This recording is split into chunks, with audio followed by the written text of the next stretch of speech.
Shalom. Puji Tuhan, anugerah Tuhan bagi kita semua untuk bisa beribadah pada saat ini dengan kasih karunia Tuhan yang terus mengalir di dalam kehidupan kita. Tak habis-habisnya rahmatnya bagi kita, seperti rusa rindu sungai.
Kami percaya Engkau hadir.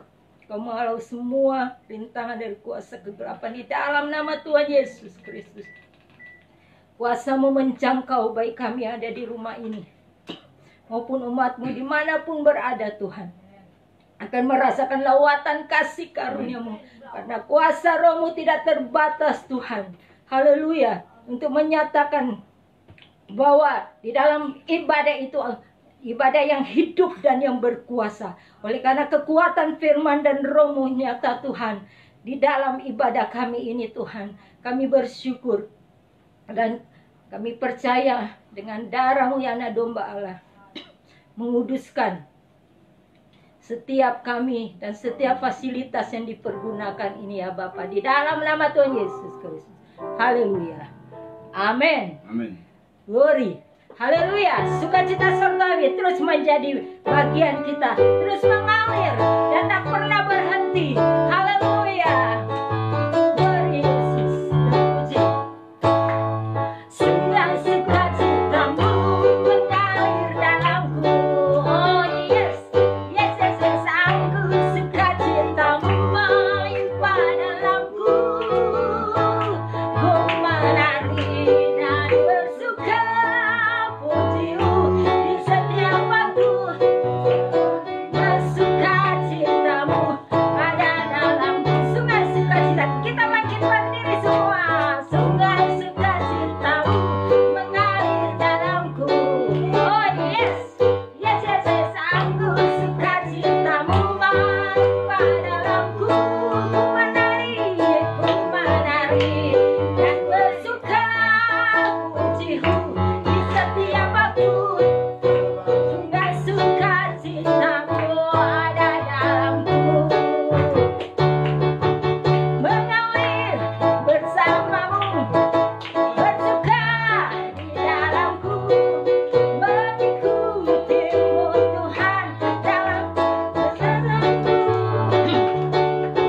Melayanimu Tuhan di dalam sukacitamu. Semuanya Tuhan yang membuat suka citaku penuh mengalir bersamamu, bersuka di dalammu. Mengikutimu Tuhan dalam kegerakanmu. Melayanimu Tuhan di dalam sukacitamu. Sebab hanya Tuhan yang membuat suka citaku penuh mengalir bersamamu, bersuka di dalammu. Mengikutimu Tuhan dalam kegerakanmu. Amin. Haleluya. Beri melayanimu Tuhan di dalam sukacitamu. Sebab hanya Tuhan yang membuat suka citaku. Sekali lagi, sungai sukacitamu. Sungai sukacitamu yang mengalir dalamku. Oh yes, yes, yes, yes. Aku sukacitamu melimpah dalamku. Menari dan bersuka pujimu di setiap waktu. Sukacitamu ada dalamku. Amin. Haleluya. Mengalir bersamamu, bersuka di dalammu. Mengikutimu Tuhan dalam kegerakanmu. Melayanimu Tuhan di dalam sukacitamu. Sebab hanya Tuhan yang membuat suka citaku penuh. Sebab hanya Tuhan. Sebab hanya Tuhan yang membuat suka citaku penuh. Sebab hanya Tuhan. Sebab hanya Tuhan yang membuat suka citaku penuh. Amin. Haleluya. Kalau Roh Kudus bekerja, sukacita surgawi selalu nyata bagi kita. Kasih Kristus terus mengalir atas kita. Haleluya. Dengan itu kita tidak akan lelah dalam menjalankan aktivitas kita, dalam kita melayani Tuhan. Kita tidak akan merasa ada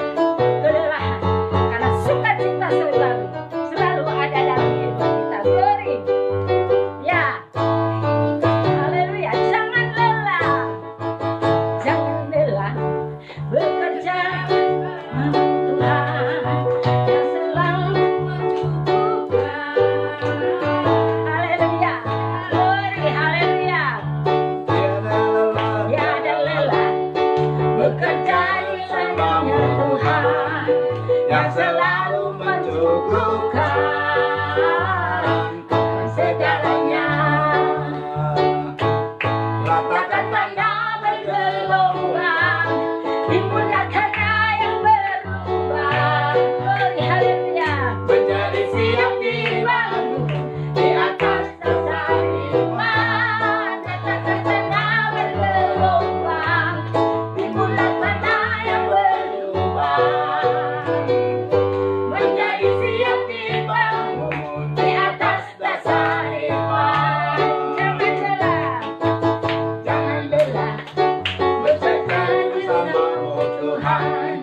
Roh Kudus yang berkekuatan, yang mengajar dan menopang. Dan tiada lelah, bekerja bersamamu Tuhan, yang selalu mencukupkan akan segalanya. Ya, kita rasakan tanda bergelombang, katakan tanda bergelombang, timbullah tanda yang berubah. Haleluya. Menjadi siap dibangun di atas dasar iman. Rasakan tanda bergelombang, timbullah tanda yang berubah. Haleluya. Menjadi siap dibangun di atas dasar iman. Menjadi siap dibangun, menjadi siap dibangun, menjadi siap dibangun di atas dasar iman. Haleluya, puji nama Tuhan. Ya, kekuatan baru Dia selalu berikan bagi kita. Karena Roh Kudus itu tidak ada batasnya, saudara. Yang membatasi kita itu adalah daging kita. Tapi oleh karena Roh Allah di dalam hidup kita, yang selalu memperbaharui kehidupan kita. Seperti rusa.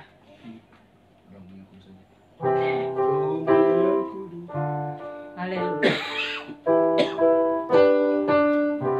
Ya, oke. Glory, haleluya.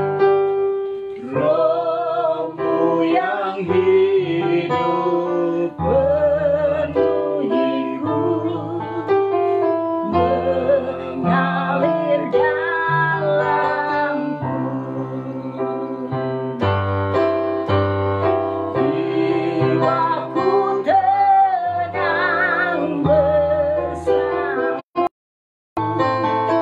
dalam naungan-Mu, Roh Kudus.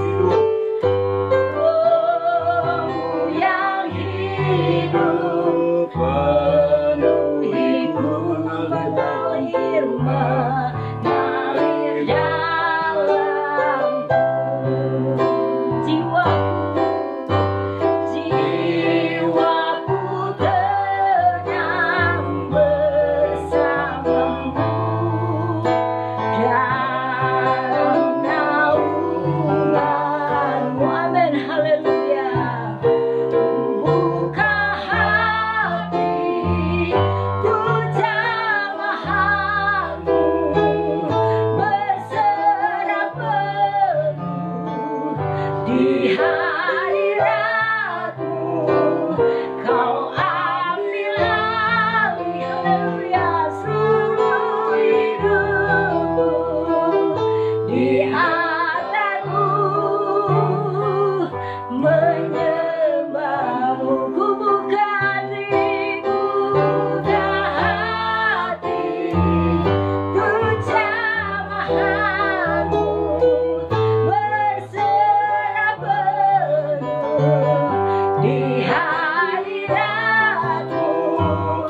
Kau ambil alih seluruh hidupku.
haleluya, yang dikuatkan oleh Roh-Mu Tuhan untuk menampung kebenaran firman-Mu.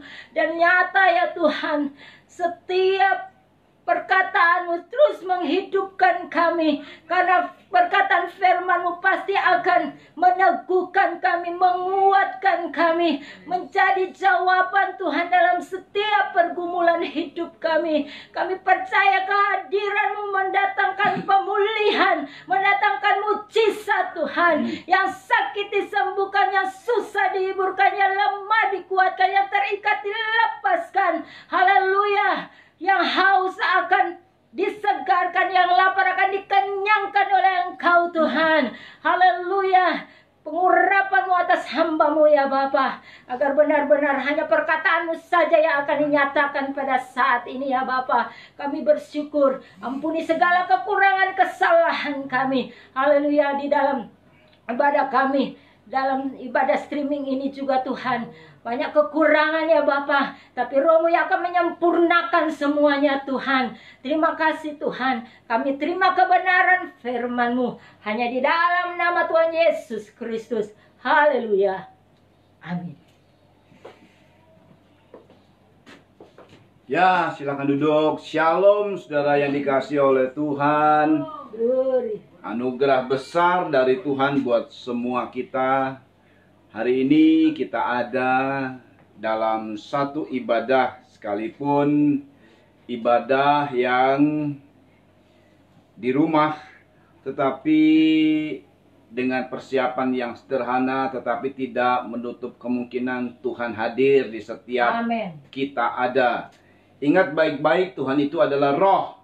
Dan oleh karena dia adalah roh, maka dia bisa hadir di mana saja kita berada. Ini hebatnya kuasa Tuhan. Hari ini saudara, Tuhan membawa kepada kita untuk lebih memahami tentang apa yang akan terjadi di hari-hari mendatang. Saudara ya, dan itu sebabnya kita akan melihat dalam Wahyu pasal 22. Wahyu ini adalah penyingkapan-penyingkapan tentang apa yang akan terjadi di masa yang akan datang. Dan kebetulan itu di masa-masa kita, saudara. Jadi kita harus memahami tentang apa yang terjadi. Sebenarnya seperti virus corona ini yang sedang terjadi ini sungguh menghebohkan sebenarnya, saudara. Dan ini ya boleh dikatakan hampir semua sektor kena, saudara ya. Bukan hanya di Indonesia, bukan hanya di gereja, bukan hanya di kelompok anak Tuhan, tapi di seluruh dunia. Itu sebabnya saudara kita harus memahami, memang sejak pukulan dari virus corona ini, sehingga hampir semua orang menyatakan ya Tuhan mau datang atau kiamat atau segalanya.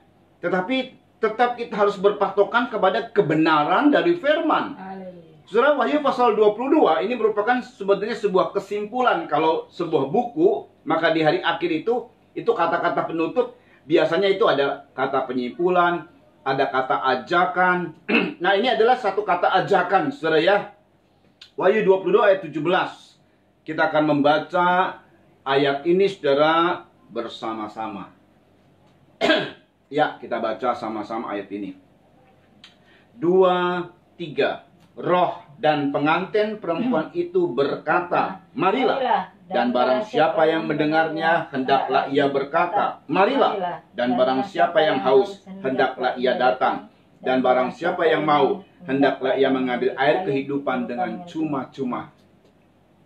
Saudara, memang saat minggu lalu disampaikan tentang hal ini, maka di komen di YouTube ada yang komen. Ya, kadang-kadang kalau yang gratis nggak dihargai. Ya memang, biarpun Tuhan tahu bahwa segala sesuatu yang gratis kurang dihargai, tapi tetap dia sampaikan bahwa air kehidupan itu gratis, cuma-cuma.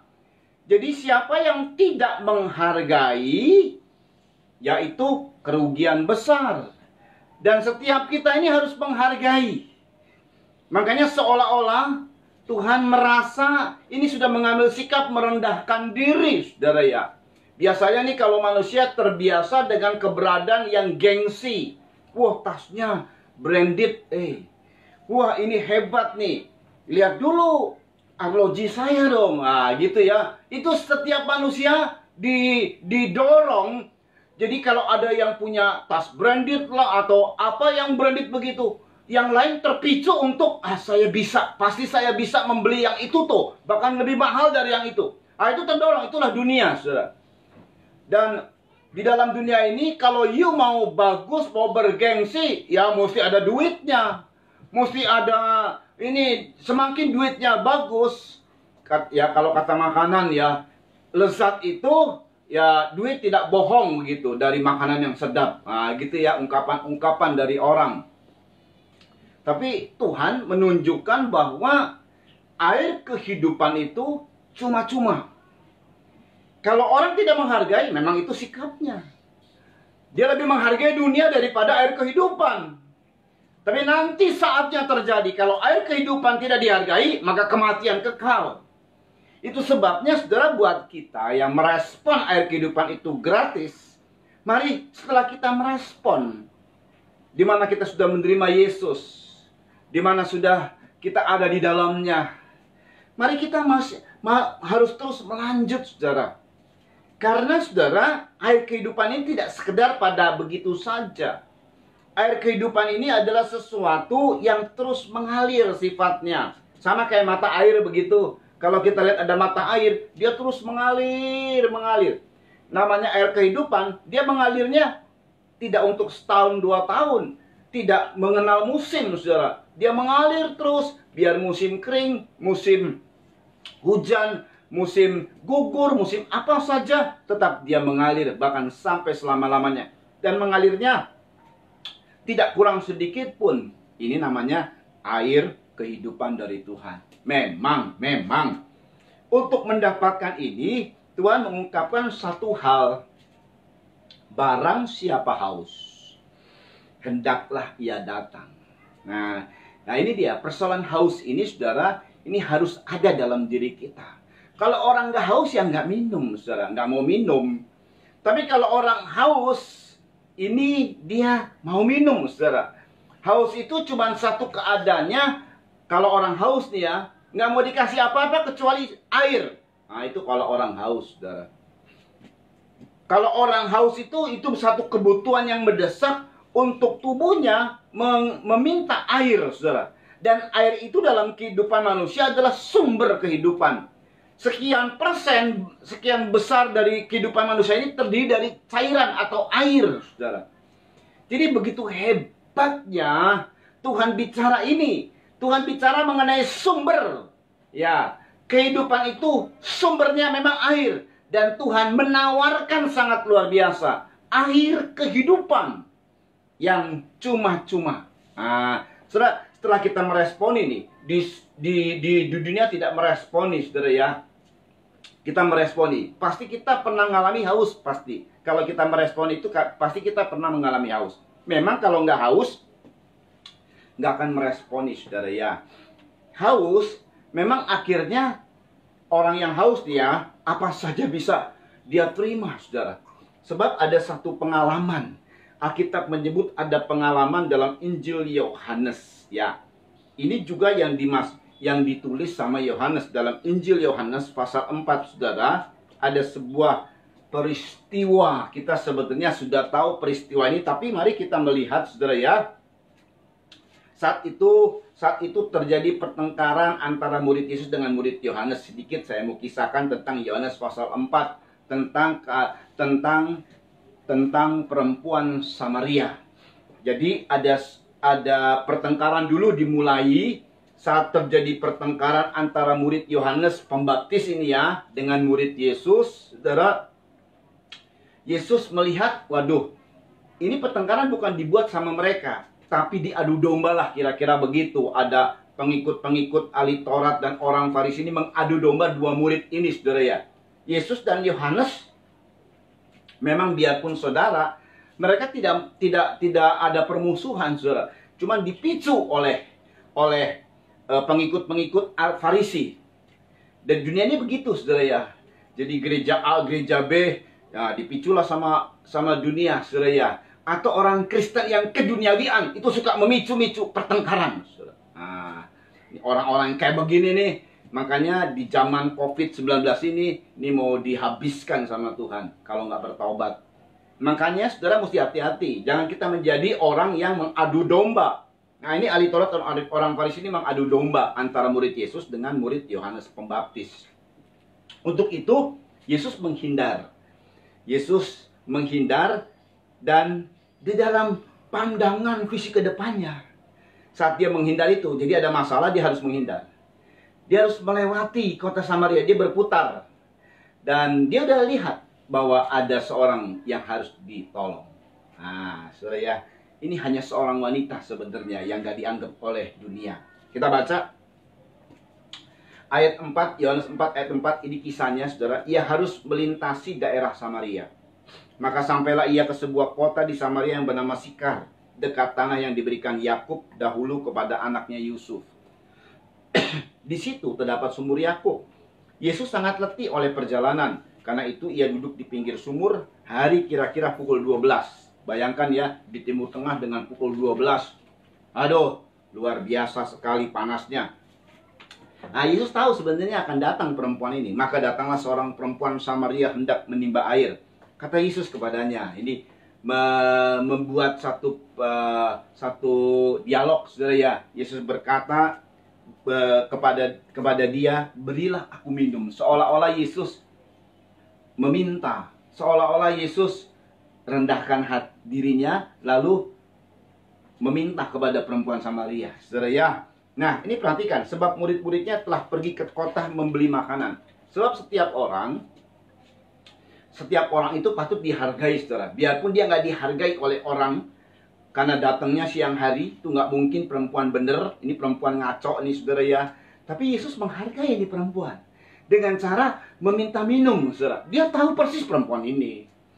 Lalu saudara, ayat 9, maka kata perempuan Samaria itu kepadanya, masakah engkau seorang Yahudi minta minum kepadaku seorang Samaria? Sebab orang Yahudi tidak bergaul dengan orang Samaria.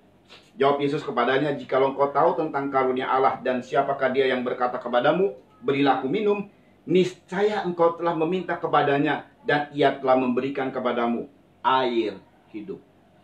Gratis. Amin. Sudah diperhatikan, dia akan meminta kau akan meminta kepadanya air hidup karena air hidupnya gratis. Lalu apa jawab perempuan ini? Tolong dibaca deh Mami. Ayat 11 nih. Kata perempuan itu kepadanya, Tuhan, engkau tidak punya timba dan sumur ini amat dalam. Ya. Terus? Dari manakah engkau memperoleh air hidup itu? Adakah engkau lebih besar daripada bapa kami Yakub? Nah ini keadaan gratis, tidak dihargai, dan itu karena juga tidak kenal. Seperti perempuan Samaria tidak kenal, saudara. Ini awal-awalnya tidak kenal. Makanya kurang tertarik sebenarnya. Terus? Yang memberikan sumur ini kepada kami dan yang telah minum sendiri dari dalamnya, ia serta anak-anaknya dan ternaknya. Nah, kenapa tidak kenal? Pandangan mata rohaninya ini tertutup dengan kehebatan dari nenek moyang. Nah, banyak kan orang Kristen ini kan, nenek moyang, leluhur. Mana saja tuh orang Kristen dari Sumatera, dari Manado juga termasuk membanggakan leluhur, saudara. Tertutup memang mata rohaninya. Untuk melihat pandangan ke depan tertutup pasti. Terus jawab Yesus kepadanya, ya, barang siapa minum air ini, ia akan haus. Nah, ini persoalan haus. Kenapa itu perempuan Samaria secara jasmania memang dia butuh air.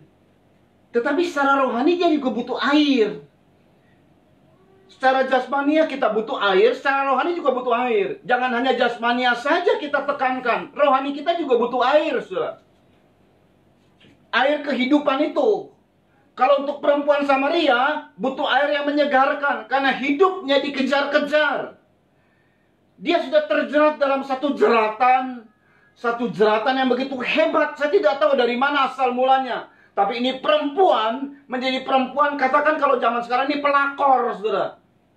Dan itu sudah menjadi jeratan buat dia. Dia mau keluar dari cangkraman itu nggak bisa, nggak berdaya. Dan dia terus ada di situ. Dan dia juga haus.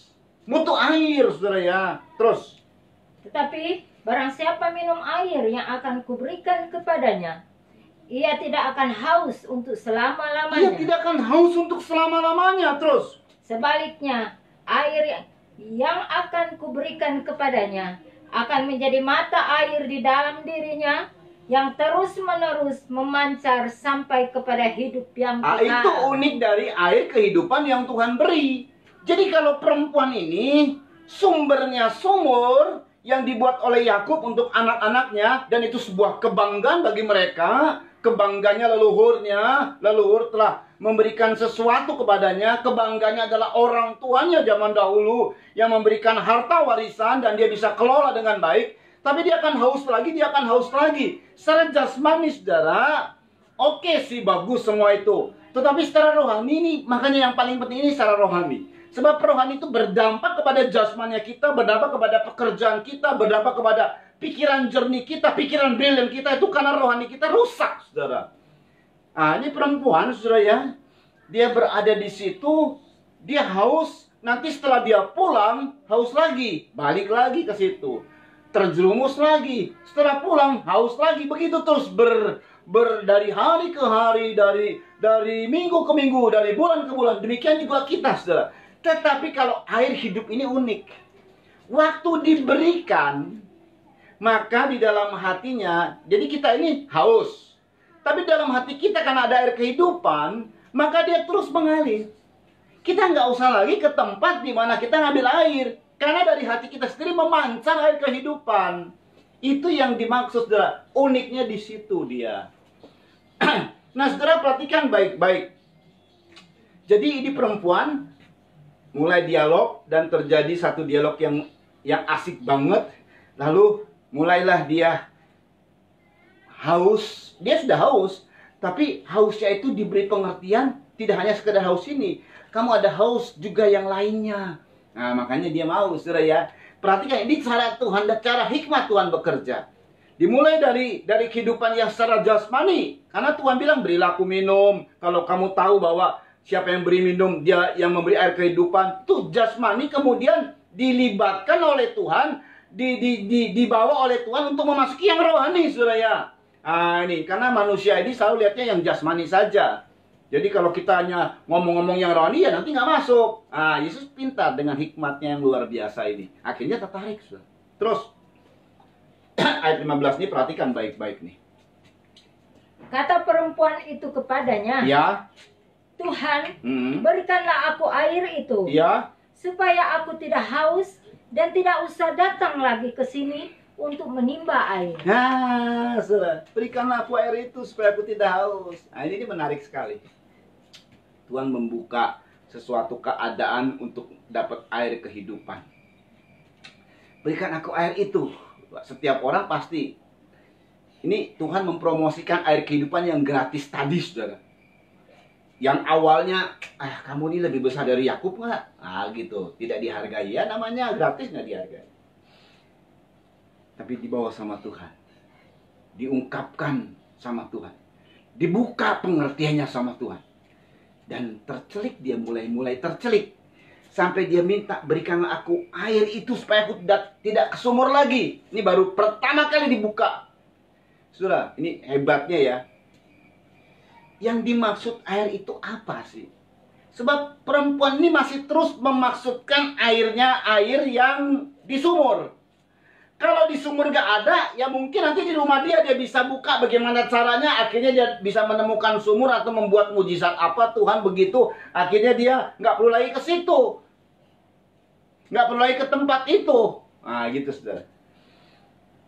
Jadi ingat ya, pada saat kita berpikir tentang hal-hal yang jasmani, Tuhan bawa kita hal yang rohani. Karena rohani itu sumber, saudara. Sumber juga berkat dari yang jasmani. Rohani ini yang mesti dibetulkan ini. Makanya air kehidupan itu apa? Kita baca. Ini di ayat 15. Atau ayat 16 ya. Ayat 16 nih kita lihat ya. Perhatikan ayat 16. Kata Yesus kepadanya, pergilah, panggillah suamimu dan datang ke sini. Pergilah, panggillah suamimu dan datang ke sini. Terus kata perempuan itu, aku tidak mempunyai suami. Kata Yesus kepadanya, tepat katamu, bahwa engkau tidak mempunyai suami? Terus? Sebab engkau sudah mempunyai 5 suami. Nah, pelakor, sudah. Terus? Dan yang ada sekarang padamu bukanlah suamimu. Dalam hal ini engkau berkata benar. Ayat 19. Kata perempuan itu kepadanya, Tuhan, nyata sekarang padaku bahwa engkau seorang nabi. Terus? Nenek moyang kami menyembah di atas gunung ini, tetapi kamu katakan bahwa Yerusalemlah tempat orang menyembah. Terus? Kata Yesus kepadanya, percayalah kepadaku, hai perempuan, saatnya akan tiba bahwa kamu akan menyembah Bapa bukan di gunung ini dan bukan juga di Yerusalem. Cukup di situ dulu. Saudara bayangkan ya, ini perempuan yang berdosa banget dibawa dalam waktu sehari oleh Tuhan ke penyembahan. Sedangkan kalau penyembahan ini ilmu yang tertinggi. Nah, kira-kira gitu kan. Kalau misalnya seorang guru, saudara, kedapatan dia pengen katakanlah belajar dari guru itu. Dasar-dasar dari apa yang akan dipelajari ini nggak ada sama si calon murid ini, saudara. Wah, guru kan berkata begini, kayak kamu kalau mau belajar jadi mahir nih, tingkatnya tinggi ini, wah kayaknya mesti setahun kamu. Nah, gitu, saudara ya. Bayangkan itu sehari loh. Ya, nggak sampai sehari juga, cuma berapa jam gitu ya, berapa jam. Yesus hanya beberapa jam saja. Luar biasa, saudara. Dan ini orang yang tadinya berdosa, dia punya derajat naik itu cepat, saudara. Cepat sekali. Nah, ini dia yang hebatnya dari pekerjaan Tuhan, saudara.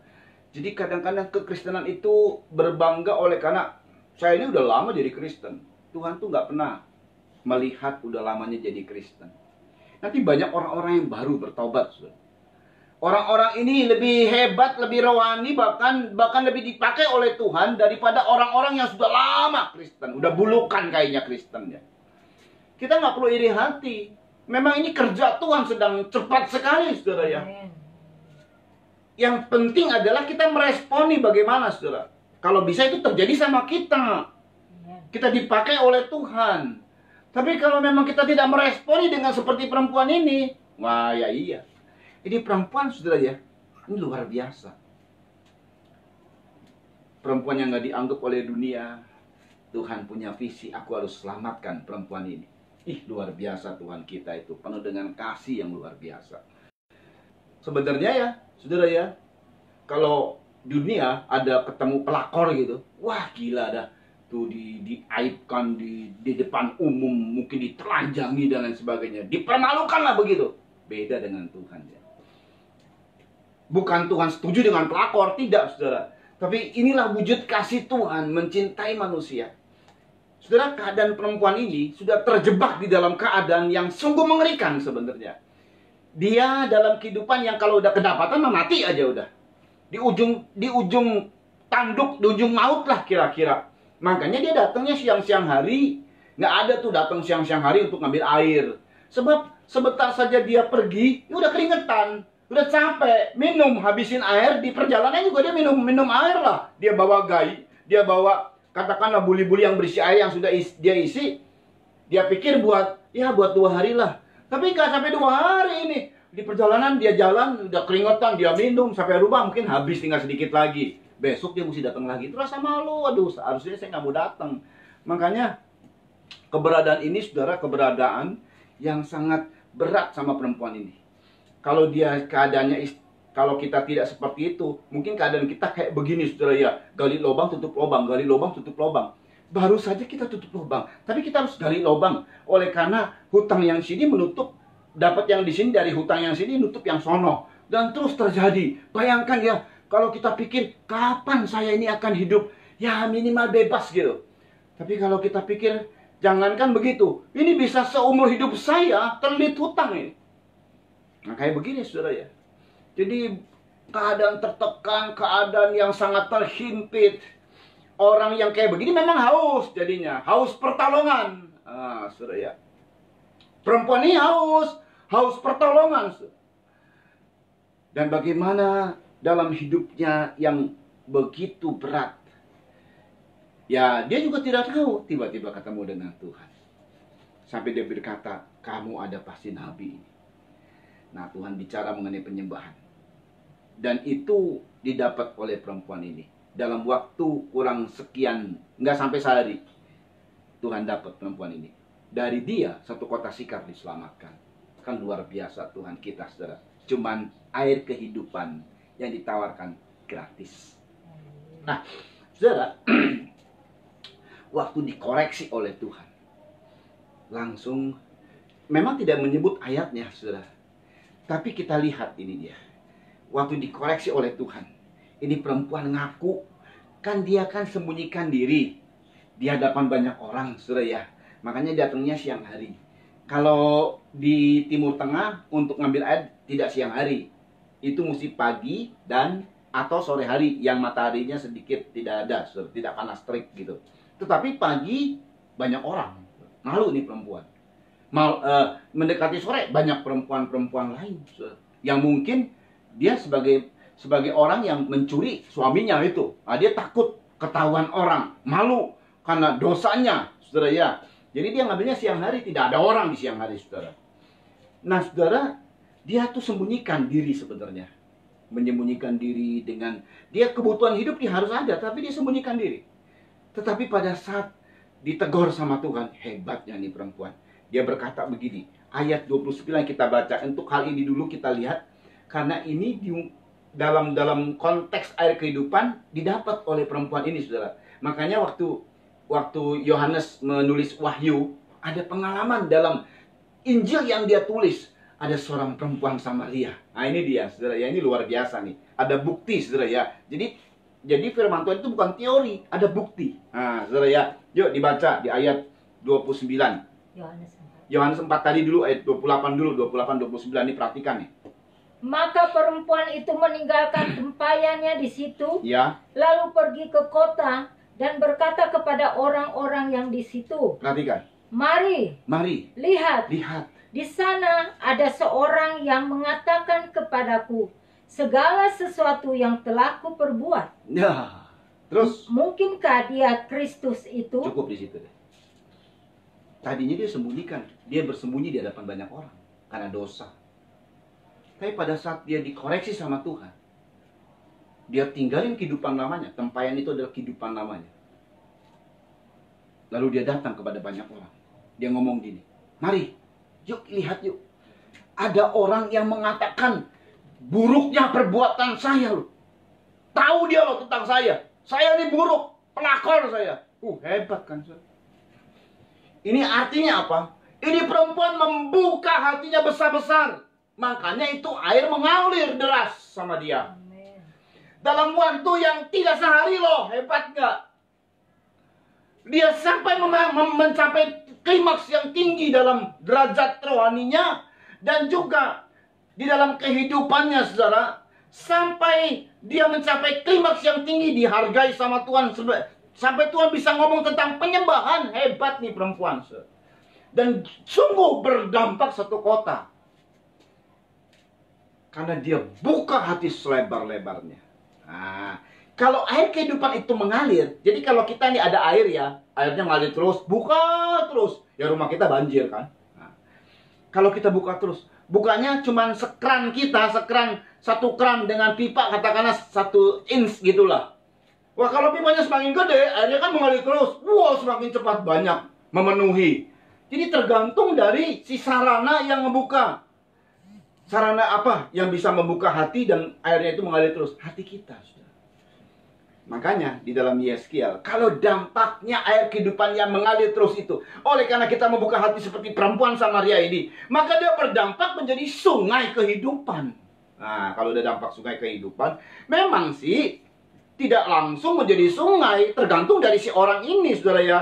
Kalau dia buka hatinya sedikit, ya lama sekali ya pekerjaan Roh Kudus bekerja dalam kehidupannya. Karena dia buka hati sedikit. Jadi Roh Kudus itu mau bekerja dalam hidup kita.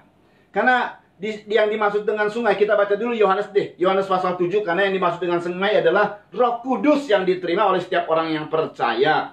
Ya, kita tidak bisa lepas dari pekerjaan Roh Kudus. Ini dahsyat sekali pekerjaan Roh Kudus, saudara ya. Ya, dimulai dari glosolali berbahasa roh. Tapi tidak itu saja, pekerjaan Roh Kudus itu dahsyat, saudara. Hebat sekali ya. Kita baca Yohanes pasal 7 ayat 37 sampai 39. Ini pekerjaan Roh Kudus, saudara. Yuk. Yohanes pasal yang ke-7 ya. ayat yang ke-37. Ya.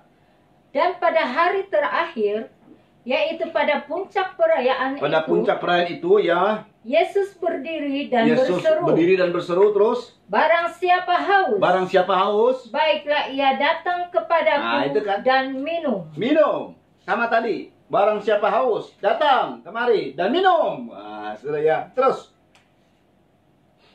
Barang siapa percaya kepadaku, seperti yang dikatakan oleh kitab suci, dari dalam hatinya akan mengalir aliran air hidup. Terus.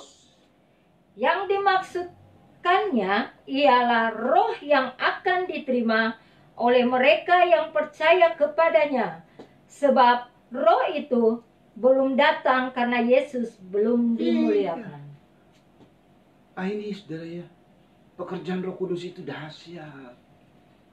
Tidak hanya begitu saja glosolali.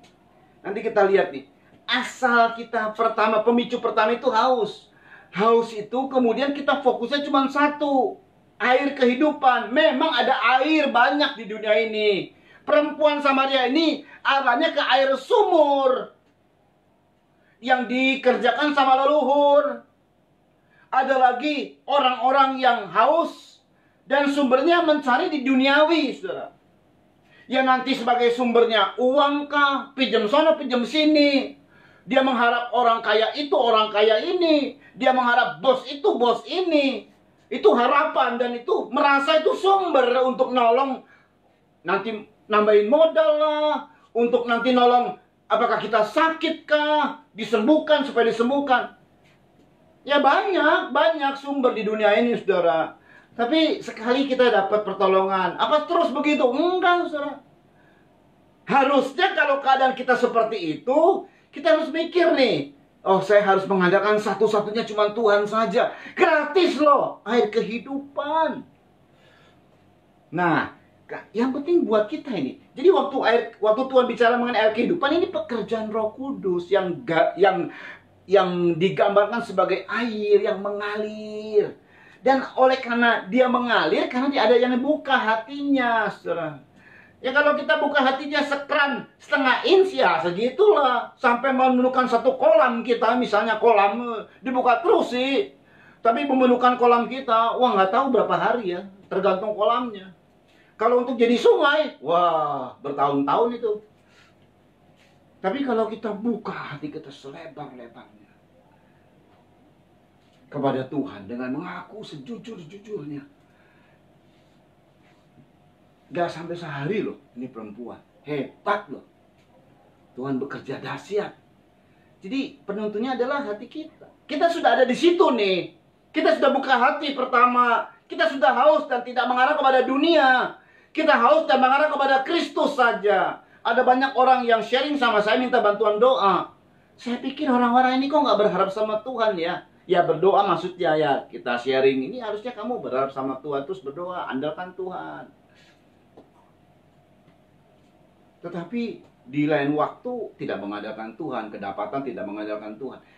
Justru dalam keadaan seperti ini, semakin kita berdoa, mungkin semakin terpuruk. Kita di situ sebenarnya harus mengandalkan Tuhan. Itu lagi dididik sama Tuhan, karena kamu punya cabang yang lain, fokus yang lain, fokus pada air kehidupan satu-satunya saja. Nah, itu setelah kita ada di situ, kita ini adalah orang-orang yang punya pengalaman bagaimana kita berharap sama Tuhan. Dan kita dapat berkat kan, kita dapat pertolongan kan, waktu lalu. Sekarang kalau kita ada masalah, ayo harap sama Tuhan. Pasti Tuhan tolong, nggak biarkan kita. Kalau yang lalu Tuhan tolong, masa sekarang tidak? Pasti Tuhan tolong. Amin. Nah udah gitu, saudara, kita ada di situ. Kita sudah berharap sama Tuhan. Buka hati. Glory. Buka hati, saudara. Kalau kita buka hati, ada hal yang dahsyat. Karena ini namanya mengizinkan, meluaskan Roh Kudus bekerja. Roh Kudus itu tidak akan pernah memaksa kita. Kalau kita buka hati, dia bekerja dengan dahsyat. Kalau kita nggak buka hati, dia nggak bekerja. Bukan salah Roh Kudus, tapi salah kita yang nggak buka hati. Kita baca dalam Yeskiel, diperhatikan. Memang tergantung dari kita. Tetap ada aturannya, kira-kira aturan main. Dari air menjadi sungai. Saudara ya, Yeskiel 47 kita baca. Yeskiel 47 memang ada aturannya, tapi setelah menjadi sungai itu hebat banget. Ayo kita jadikan Roh Kudus ini menjadi sungai dalam kehidupan kita. Tidak hanya sekedar slogan, tapi kita jadikan ini, kita realkan, kita real dalam hidup kita ini. Yeskiel 47 kita baca, saudara ya. Ayo kita baca di sini ayat 3 dimulai yuk. Sedang orang itu pergi ke arah timur. Ya. Dan memegang tali pengukur di Ya. tangannya. Ia mengukur 1000 hasta dan menyuruh aku masuk ke dalam air. Ia mengukur 1000 hasta, saudara. Kita lihat dulu untuk 1000 hasta ini, saudara ya. 1000 hasta ini ukurannya. Kalau air itu akan semakin naik, tetap memang ada kriterianya, ada 4 syaratnya, ada 4 hal yang kita harus jalani. Gak langsung loncat, nggak bisa. Dari awal start kita, tiba-tiba kita loncat ke sana, nggak bisa. Mesti diawali dengan di mata kaki segala macam. Tapi itu pun juga harus ikut aturan. Di mana aturannya ngukurnya itu 1000 hasta. Bilangan 35 dulu ayat 4 dibaca. Untuk 1000 nih, angka 1000 nih. Bilangan 35 ayat 4 yuk dibaca. Nih, dahsyat banget ya. Puji Tuhan. Tanah-tanah pengembalaan. Tanah-tanah penggembalaan. Kota-kota yang harus kamu berikan kepada orang Ya, karena Lewi. orang Lewi itu kerjanya menggembalakan, saudara. Terus Ialah dari tembok kota keluar 1000 hasta berdiri. itu ukurannya 1000 hasta. Diukur 1000 hasta itu artinya masuk dalam penggembalaan. Amin. Jadi domba sejati itu nggak kritik, nggak ngomel, nggak ngeluh. Domba sejati itu taat sama gembala. Amin. Itu sebabnya coba kita lihat ciri domba kita ada nggak sejati. Kalau nggak ada, pantesan kita ngalami masalah demi masalah, masalah demi masalah. Orang haus itu artinya ngalami masalah. Tuhan bilang, yang dapat air kehidupan ini tidak haus lagi. Kalaupun dia ngalami haus, air kehidupan ini memancar. Jadi kalau ada sempat mengalami masalah, ada air kehidupan yang memancar. Gitu loh, saudara. Setiap kita pasti hadapi masalah. Masalah yang oleh karena ulah kita atau masalah karena ujian dari Tuhan. Tapi setiap ada masalah karena ada sumbernya. Karena kita buka sumbernya, air kehidupan itu memancar. Saat menghadapi masalah kita mengalami haus. Oleh karena itu, kita butuh, saudara. Nah, Tuhan bilang, diukur dalam penggembalaan. Setia dalam penggembalaan. Jadi domba yang baik, domba yang sejati. Jangan serigala berbulu domba. Tapi jadi domba yang sejati. Lihat nanti pertolongan Tuhan yang begitu hebat sekali terjadi. Nah, kita lanjut di Yeskiel tadi. Karena diukur, memang mesti ada 4 yang dialami sama kita, saudara ya. Langkahnya ada 4 langkah yang kita harus ikuti. Nggak langsung jembreng air kehidupan, tidak. Yuk dibaca. Ayat Yeskiel pasal 47 ayat 3. Yuk cepat yuk. Sedang orang itu pergi ke arah timur dan Ya, memegang ya. tali pengukur di Ya, tangannya. ya. Ia mengukur 1000 hasta, 1000 hasta. dan menyuruh aku masuk dalam Ya, air itu. ayo masuk dalam penggembalaan. Ini ukurannya penggembalaan ya, bukan ukuran kepemimpinan, bukan. Ukurannya penggembalaan, sistem penggembalaan. Terus Maka dalamnya sampai di pergelangan kaki. pergelangan kaki. Nah, terus ya. Terus Ia mengukur 1000 hasta lagi dan menyuruh aku masuk sekali lagi dalam air itu. Sekarang sudah sampai di lutut. Kemudian ia mengukur 1000 hasta lagi dan menyuruh aku ketiga kalinya masuk ke dalam air itu. Sekarang sudah sampai di pinggang. Terus Sekali lagi ia mengukur 1000 hasta lagi. ya. Sekarang air itu sudah menjadi sungai. Saudara perhatikan, perempuan itu, perempuan Samaria, jadi sungai dalam waktu sehari, nggak sampai sehari. Hebat ya. Nah, Tuhan bisa, jadi Tuhan itu bisa seketika saja menolong kita. Seketika, betul-betul seketika. Tapi kalau kita tidak terbuka seperti perempuan Samaria itu, ya tergantung kita. Tapi tetap itu diikuti di mata kaki, pergelangan kaki, lutut, ya, sampai pinggang. Di mata kaki, kaki ini kuat, saudara, oleh karena ada mata kaki, pergelangan kaki. Itu artinya pada saat kita masuk dalam penggembalaan, kita mengikuti perjalanan, kita terus mengikuti apa yang Tuhan mau. Itu pergelangan kaki, karena kuat pergelangan kaki, ngikut jalan mengikuti apa yang Tuhan mau, apa yang gembala inginkan. Gembala kita itu adalah suara firman. Nah, kita ikuti. Terpleset, jatuh, bangun lagi, ikuti lagi. Tergantung dari kita. Tapi kalau kita ikuti terus kuat, dia naik nanti. Rohani itu menjadi naik. Lalu Tuhan minta di lutut. Lutut itu memang ada masalah. Setelah kita ikuti, kita diberkati. Lanjutnya mungkin tahun depan atau berapa tahun kemudian, bahkan mungkin ada berapa bulan kemudian, tiba-tiba ada masalah lagi. Oh, Tuhan minta terus dalam penggembalaan. Karena kita terus setia, saudara ya, sampai di lutut. Itu artinya mengandalkan Tuhan. Mengandalkan Tuhan itu doa banyak. Jangan mengandalkan yang lain. Ini membawa kita untuk semakin menyerah di lutut, saudara. Pada saat sampai di pinggang, ini loyal sama Tuhan. Karena pinggang ini bicara ikat pinggang, tetap ikat pinggang pada pinggangnya. Itu kesetiaan, saudara. Ini Tuhan tuntut.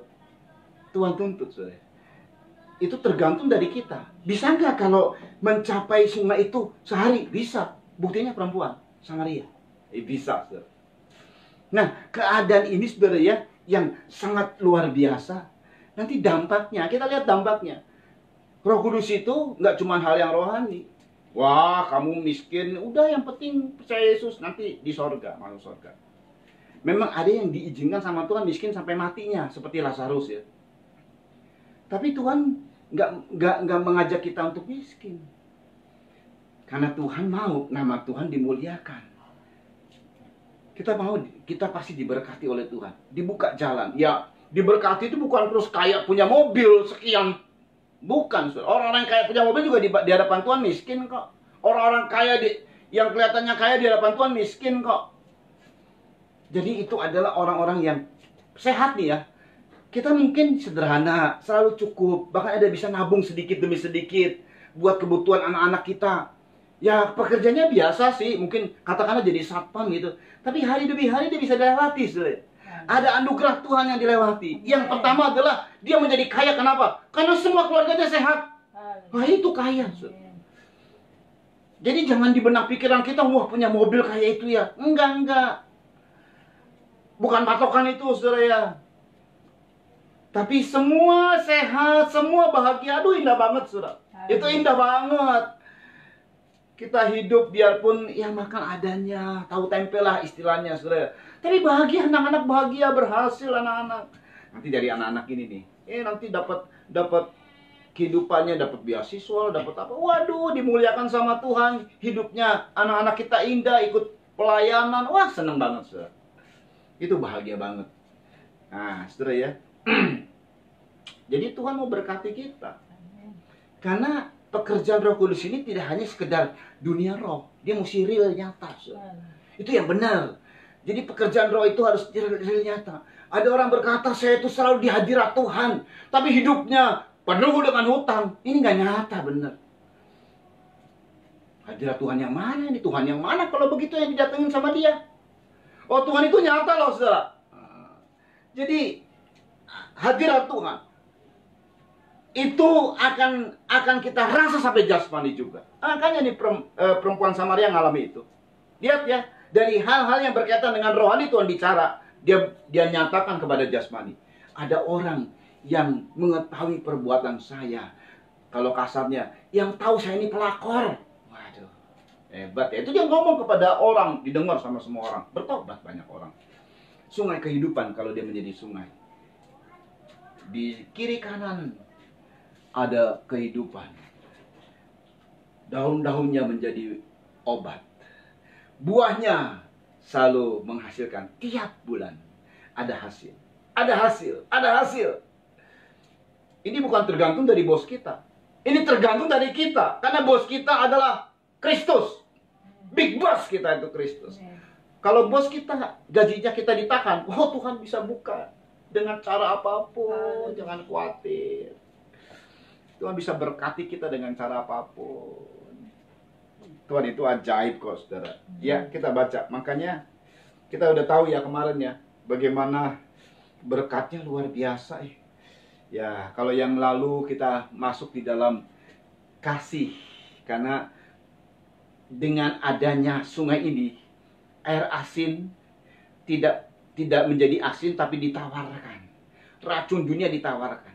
Ini pengaruh dunia dalam rohani kita, saudara ya. Jadi kita nggak terpengaruh dengan dunia. Itu orang pakai brand. Saya emang nggak tertarik ya.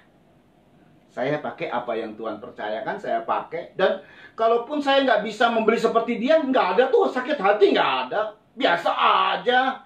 Nah, ke gereja biasa aja. Saya senang-senang saja, bersuka cita. Saya nggak pernah tertarik dan iri hati dengan orang. Itu dia. Dunia itu pengaruh dunia ditawarkan sama dia. Karena ada air kehidupan itu secara rohani, saudara. Secara jasmani, daun-daunnya menjadi obat. Pekerjaan kita diberkati oleh Tuhan. Yuk, dibaca kembali di ayat 10. Ayat 10. Ayat yang ke-10. Iya. Maka penangkap-penangkap ikan Iya. penuh sepanjang tepinya. Iya, saudara. Terus. Mulai dari En-Gedi sampai ke En-Eglai. Iya. Daerah itu menjadi penjemuran pukat. Iya. Dan di sungai itu ada berjenis-jenis ikan. Hmm. Seperti ikan-ikan di laut besar. Oh. Sangat banyak. Sangat banyak. Udah besar, sangat banyak. Itu keuntungan orang dunia di laut yang gede-gede. Itu ada di sungai. Nggak usah ikut cara dunia. Di sungai pun ada kok. Bayangkan ya, itu dalam pekerjaan. Dalam rumah tangga. Lalu untuk kesehatan, kita disembuhkan. Daun-daunnya menjadi obat. Amin. Itu tersedia di sungai kehidupan. Air itu telah dicurahkan dan ada di dalam hati kita. Orang-orang yang percaya. Mari haus. Karena nggak tahunya, saudara, setiap orang yang percaya tidak haus sama Tuhan. Dia hausnya sama dunia. Tidak haus sama Tuhan. Dikasih haus, bukan pikirannya Tuhan. Bukan cari air kehidupan. Cari keduniawian. Cari penghiburan. Cari refreshing. Nah itu. Bukan haus sama Tuhan. Pantesan. Nggak dapat apa-apa. Tapi kita haus sama Tuhan. Dan kita fokus saja. Cuman satu-satunya dalam benak pikiran kita yang bisa menolong saya. Cuman Yesus sebagai sumber kehidupan. Dia akan memberikan air kehidupan. Roh Kudus yang dalam hidup kita. Lalu kita buka hati. Tidak ada satupun yang sempurna. Kita tidak luput dari kesalahan. Begitu kita jatuh, kita buka hati. Mulai dari Tuhan kita mengakui dosa. Semakin lebar, semakin kita membuka pintu lebar-lebar. Semakin kita membuka hati kita lebar-lebar. Itulah namanya pengakuan. Semakin kita menerima. Mengalir air kehidupan itu semakin luas lagi, semakin luas lagi. Saling mengaku dosa, saling mengerti, saling memaklumi, penuh dengan kasih. Itu dia. Mendatangkan berkat yang luar biasa. Saya ulangi lagi. Air kehidupan itu bukan slogan. Amin. Jadikan dia sebagai sungai kehidupan. Seperti yang moto kita kemarin. Sehat, diberkati, dan jadi berkat. Menjadi kenyataan hidup buat kita semua. Nama Tuhan dipermuliakan. Yuk kita berdoa. Haleluya, haleluya, haleluya. Bapa yang baik, sungguh bersyukur kami kepadamu Tuhan. Untuk anugerah yang kau berikan kepada kami. Biarlah kami membuka hati kami. Meloskan hati kami. Mengaku dengan jujur. Dan biarlah kami dengan cara ini seperti perempuan Samaria. Pertolongan kami itu cepat sekali. Dalam waktu sehari engkau bisa merubah keadaan kami yang buruk menjadi yang baik. Cuman sehari loh. Haleluya. Hari ini kami dapat pengharapan besar lagi. Percaya kepadamu sungguh menguntungkan Tuhan. Tidak mengecewakan. Kalau kami kemarin-kemarin kecewa karena kami tidak mengerti. Tapi sekarang kami dapat harapan dari Tuhan. Harapan inilah yang akan membuat kami menjadi kuat di dalam Tuhan. Haleluya. Di tengah-tengah pandemi virus corona ini, kami percaya kami kuat di dalam Tuhan. Tuhan tolong untuk pemerintah kami Tuhan. Pak Jokowi khususnya, Pak Maruf Amin. Kau jaga kesehatan mereka, berkati mereka Tuhan, berikan hikmat kepada mereka, keberhasilan semua apa yang direncanakan menjadi berhasil, dan bahkan musuh, karena Engkau telah memilih mereka sebagai orang yang sebagai pilihan Tuhan. Sebabnya Tuhan berkati bersama dengan para menteri yang ada, juga garda depan yang tim medis untuk menangani COVID-19 ini. Tuhan tolong jaga, lindungi, sehatkan mereka Tuhan, untuk mereka bisa mengemban tugas dengan baik. Semua korban-korban yang disampaikan jemaat Tuhan juga diberkati. Amin. Terima kasih Bapak, dan semua yang dikerjakan oleh mereka. Hari ini mereka beribadah, dan itu upahnya akan didapat oleh mereka. Nama Tuhan dipermuliakan. Terima kasih Bapak yang baik. Seluruh kaum keluarga kami juga diberkati. TNI Polri juga diberkati Tuhan, KPK dan semua yang terlibat di bidang hukum diberkati untuk menegakkan kebenaran, keadilan seadil-adilnya di tanah air kami Indonesia ini. Sehingga Indonesia dipandang dan dihargai oleh Tuhan, menjadi terang bagi bangsa-bangsa. Nama Tuhan dipermuliakan. Terima kasih Tuhan Yesus. Terima kasih buat semuanya. Kami angkat dua tangan kami dan menerima berkat dari Tuhan. Saudara-saudara yang dikasih oleh Tuhan, terimalah anugerah, cinta kasih sayang dari Bapa yang sungguh sangat mengasihimu. Kasih karunia lewat kuasa pendamaian korban Kristus, serta pimpinan kekuatan kuasa Roh Kudus menjadi milikmu saudara-saudara, dari sekarang ini sampai Tuhan Yesus datang kali yang kedua, bahkan sampai selama-lamanya. Dalam nama Tuhan Yesus Kristus, mempelai pria sorga, kami alaskan doa ini. Haleluya. Amin. Tuhan memberkati.